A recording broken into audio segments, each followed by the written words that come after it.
Hey folks, this is the video that's going along with the blog post. I wanted to discuss flexible shafts. In the bike world, a lot of people like to talk about files, and in large part, other than some small stuff when I'm cleaning up some braze-ons, these are really the only files I kind of use when making bikes. A nice planer file, a half round to clean up some miters, maybe a rat tail to clean up inside a tube. But that's about it in terms of file usage for me. What I do use a lot is my flexible shaft. Now, folks have seen this. The reason why this post came up, I have a 66-inch shaft that broke the other day, and in discussions, people were having questions. So while I'm waiting for a replacement part, I have a short shaft on here.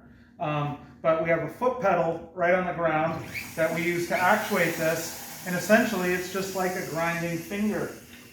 And I can work very close. If I put on some magnification, I can really do some close-up work with this. And it's nice and easy to switch, and I do that, you can change the handpiece.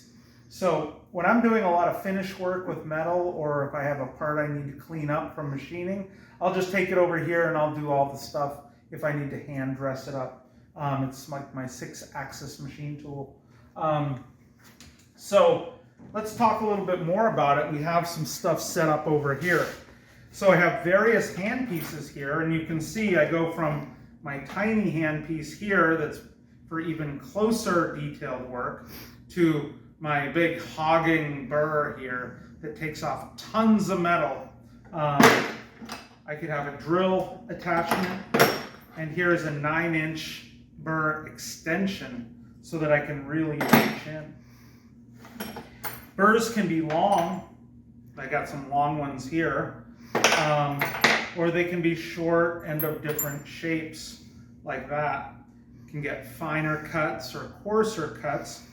They can be either fully carbide or just have a carbide end, but usually it's just carbide, so it cuts really well. And of course, we have a collection of different size collets, so we can do all different sorts of sizing with our burrs, so that, like I have a small one here. Generally it goes up to 1/4 inch, but we can go to very small as well. So in terms of, and here's the bag from my shaft. I'm waiting on that part.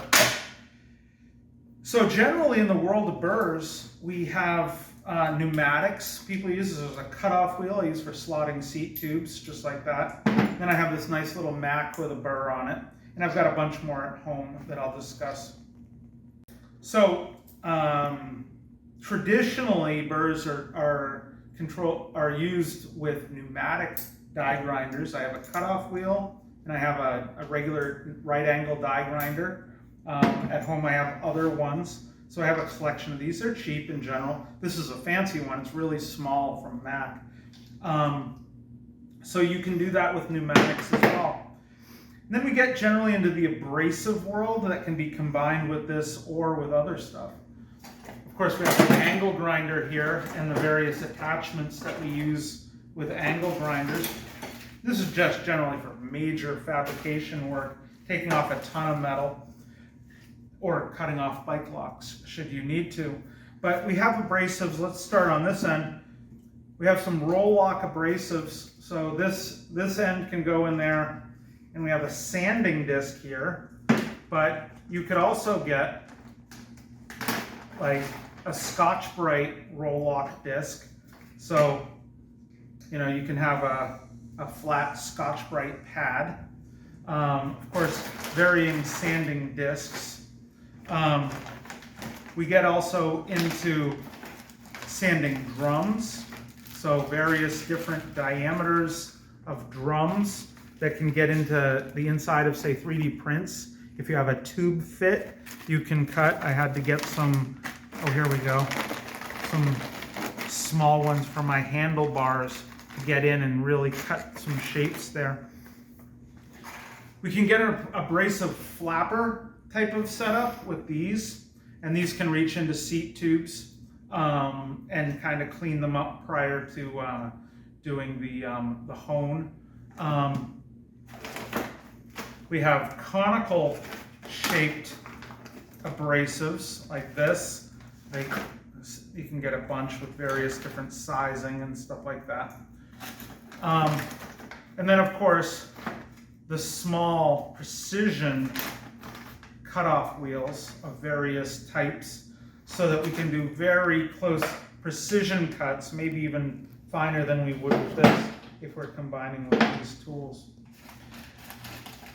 So there's sort of an inventory. In my next video what will be connected here will be me talking at home about some stuff. But I wanted to show, because I don't see a lot of people talking about the magic and the miracle that is flexible shaft tooling and how important it is for fine, detailed metalwork. Certainly jewelers know this, but in the bicycle world, I don't see a lot of talk about it. And really, without these, like say these tools and this one over here, I mean, I just wouldn't be able to make the bikes that look the way they do. Especially because I'm a better grinder than I am a welder. But there you go. Thank you very much.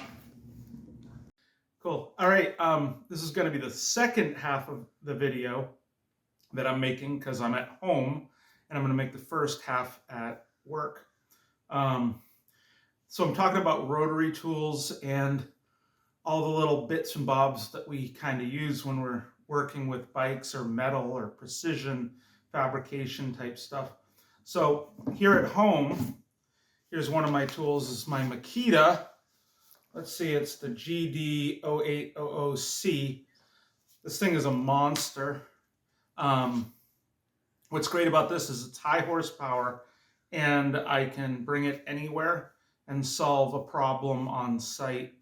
I mean, I could do that with a flexible shaft from work, but this thing was purchased in an emergency, and every now and then it comes in handy, but it's a pretty cool tool.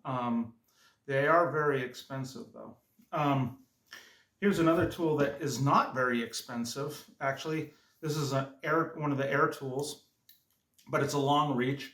I can't remember offhand. I'll put it in the notes. It's about a foot length of having a burr offset.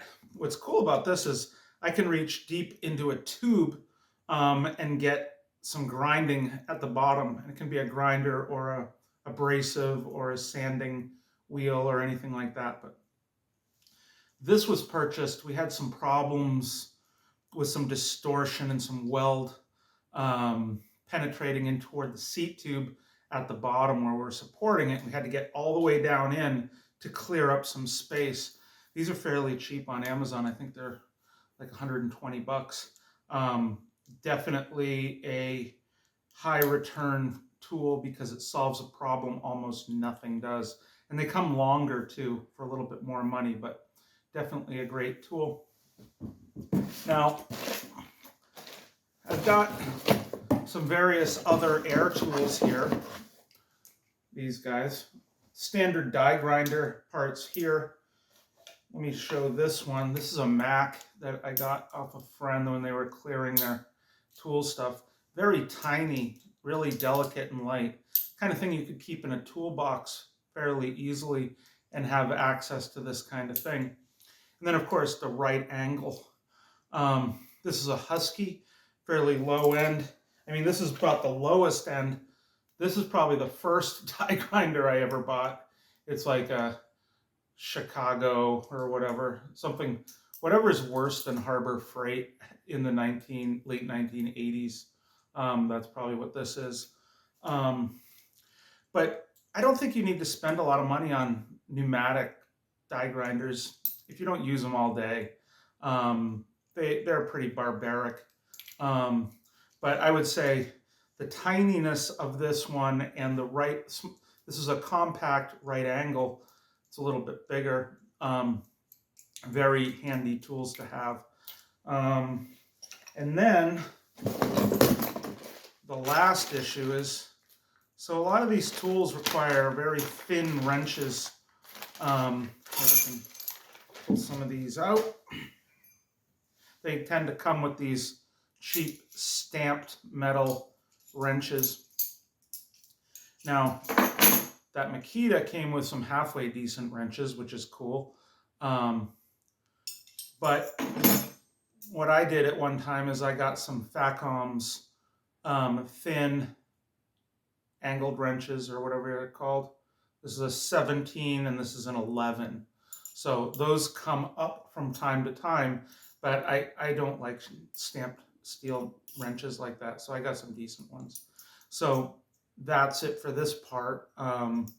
Just wanted to express that. Thank you very much.